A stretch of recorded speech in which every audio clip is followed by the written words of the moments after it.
দেশে গ্যাস সংকট চরমে উঠেছে।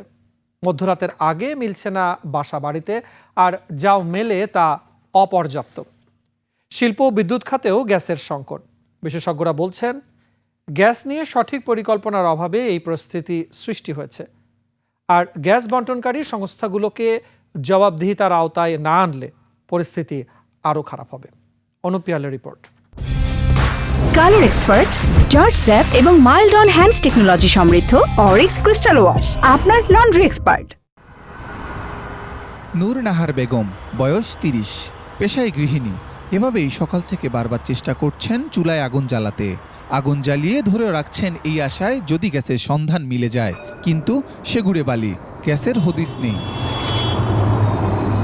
অগত্যা পরে সিলিন্ডারেই ভরসা করতে হলো তাকে। তবুও অভিযোগ সিলিন্ডারের দাম নিয়ে। লাইনের গ্যাস একেবারেই দিনের বেলা পাওয়া যায় না, শুধু রাত্র 12টার পরে একটু আসে। 1700 টাকার সিলিন্ডার 2500 টাকা, তাও পাওয়া যাচ্ছে না। আরেক গল্প রফিকুল ইসলামের। গ্যাস না থাকায় ভাত রান্না করছেন রাইস কুকারে। রাত 12টার পর একটু গ্যাস আসে, তাও সেটা দিয়ে ভালোভাবে রান্নাবান্না আমরা করতে পারছি না, যার কারণে বাধ্য হয়ে রাইস কুকার ইউজ করতে হচ্ছে। রাজধানীর রেস্টুরেন্টগুলোতেও গ্যাস সংকট চরমে। গ্যাসের সংকট আর সিলিন্ডার বেশি দামে না পেয়েও বাধ্য হয়ে রান্না করতে হচ্ছে কাঠ দিয়ে।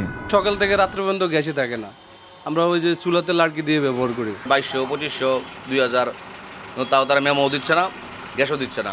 শিল্প কারখানায়ও চলছে গ্যাসের তীব্র সংকট। তারপরে এলএনজির দামের ঊর্ধ্বগতিতে দিশেহারা ব্যবসায়ীরা। নর্মাল যে গ্যাস ফ্লো তার চেয়ে 3-4 গুণ বেশি দিয়ে আমাদের এলএনজি দিয়ে কোনোভাবে আমাদের এই রপ্তানি শিল্পটাকে টিকিয়ে রাখা হচ্ছে। এটাই কিন্তু সমাধান নয়। এভাবে যদি চলতে থাকে তাহলে আমাদের এই ব্যবসায়ে, বিশেষ করে এই রপ্তানি শিল্পের উৎপাদনে আমাদের একটা প্রচণ্ডভাবে আঘাতে আমরা সম্মুখীন হব, যার কারণে আমরা হয়তো আমাদের ফ্যাক্টরি বন্ধ করে দেয়া লাগতে পারে।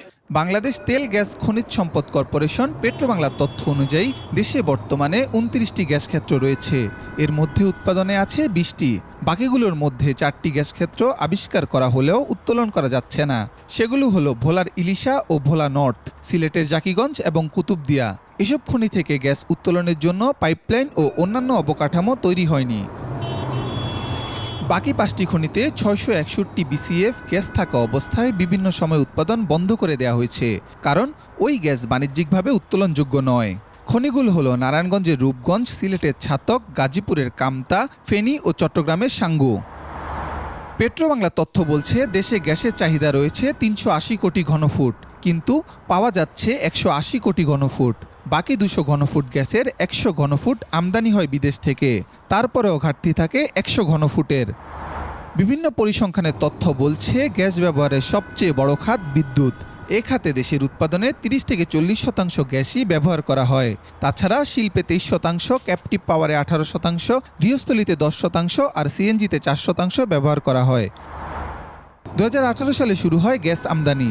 তখন বিশ্ববাজারে গ্যাসের দাম কম ছিল, দেশের বৈদেশিক মুদ্রার মজুদও ছিল যথেষ্ট। 2022 সালের ফেব্রুয়ারিতে রাশিয়া ও ইউক্রেনের মধ্যে যুদ্ধ শুরুর পর বিশ্ববাজারে গ্যাসের দাম বেড়ে যায়, বিপাকে পড়ে বাংলাদেশ। গ্যাসের এরকম অবস্থা দেখে সরকার কূপ খননে জোর দিয়েছে। নতুন করে আরও 100 কূপ খননের পরিকল্পনা নেওয়া হয়েছে।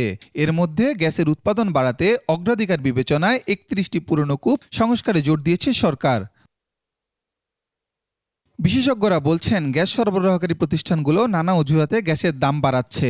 বলছেন সরকারের তদারকির অভাবে নিয়ন্ত্রণের বাইরে এসব প্রতিষ্ঠান। এই সেক্টরের উপরে সরকারের সার্বিক নিয়ন্ত্রণ প্রতিষ্ঠিত করতে হবে এবং সরকারের সুশাসন প্রতিষ্ঠিত করার জন্য জনগণের সুবিচারে নিশ্চিত করতে হবে। এই সমস্ত প্রতিষ্ঠান, সরকারি বেসরকারি প্রতিষ্ঠান, ব্যবসায়ী প্রতিষ্ঠানের উপরে তাদের নিয়ন্ত্রণ থাকতে হবে এবং তাদেরকে জবাবদিহির আওতায় আনতে হবে।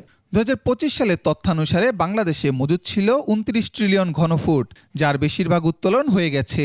বর্তমানে অবশিষ্ট আছে 8.5 থেকে 8.6 ট্রিলিয়ন ঘনফুট গ্যাস। এসব বিষয়ে তিতাসে যোগাযোগ করতে চাইলে ক্যামেরা দেখেই প্রতিবেদকের গতিরোধ করেন নিরাপত্তা কর্মী। বলেন ক্যামেরা নেয়ার অনুমতি নেই। অনুপ পিয়াল, 21 টেলিভিশন, ঢাকা।